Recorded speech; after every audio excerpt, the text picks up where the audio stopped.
Jam mirë, edhe jam për rrugë të gjatë këtu në shesh, kështu që sigurisht unë vi nga protestat, aktivist, e njoh mirë protestën edhe besoj se do e menaxhojnë në mënyrën e dur për të pasur sa më jetë gjatësi në këtë që kam nisur. Ditën e djeshme në orën 10 darkës, pasi pash që në 8 dhjetor nuk pati një reagim, protest, kundërshtim të rinjve, të shoqërisë, përballë një gjendje që është dramatike për rinin ton dhe që është jo frymëzuese, përkundrazi. Jemi në kufit e një dëmtimi të pakthyeshëm të rinisë tonë, e cila po emigron në mënyrë masive. Vendosa dalë dhe të protestoj. Dalë dhe të protestoj sepse besoj fort që gjërat nuk janë mirë në këtë vend dhe nuk ka asgjë për të gëzuar në këtë fund vit. Nuk ka asgjë për të festuar me drita që vendosen në një republikë që qeveria i është turrur me të gjitha metodat e veta gjykatës kushtetuese për ta imponuar dhe shoqërisë për të detyruar gjithë opinionin publik dhe gjykatën që të mbajë në funksione zonjën Belinda Bauku, dhe kjo jo si një emër i përvetshëm,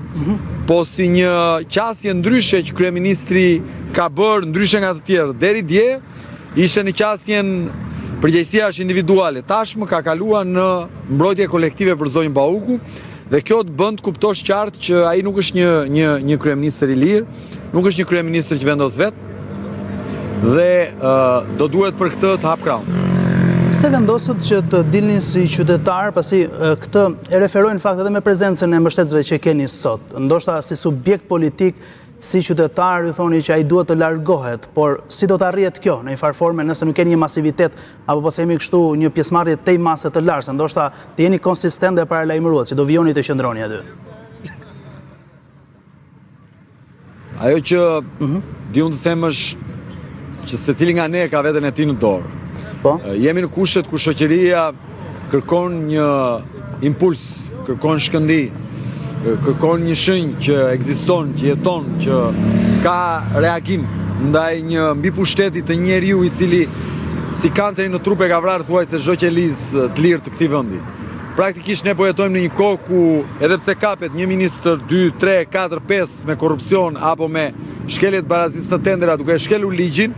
qeveria në vend të dobësohet apo të bjerë si në çdo vend normal, shkon drejt forcimit. Është e palogjikshme që ti kapesh duke vjedhur dhe nga ana tjetër qytetarët të votojnë më shumë dhe ti të marrësh më shumë pushtet. Nuk ndodh në asnjë vend të botës. Ndodh në Shqipëri sepse nuk është një shoqëri e lirë, sepse nuk ka zgjedhje demokratike, sepse ky pushtet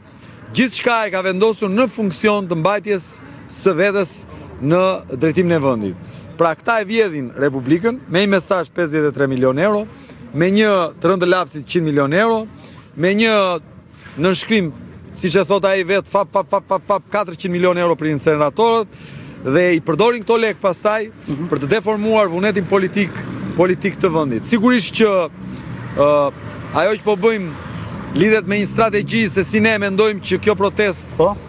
do duhet zhvillohet. Tu nuk jemi duke folur për nevojën që një parti politike të tregoj që ka numra, jo, sepse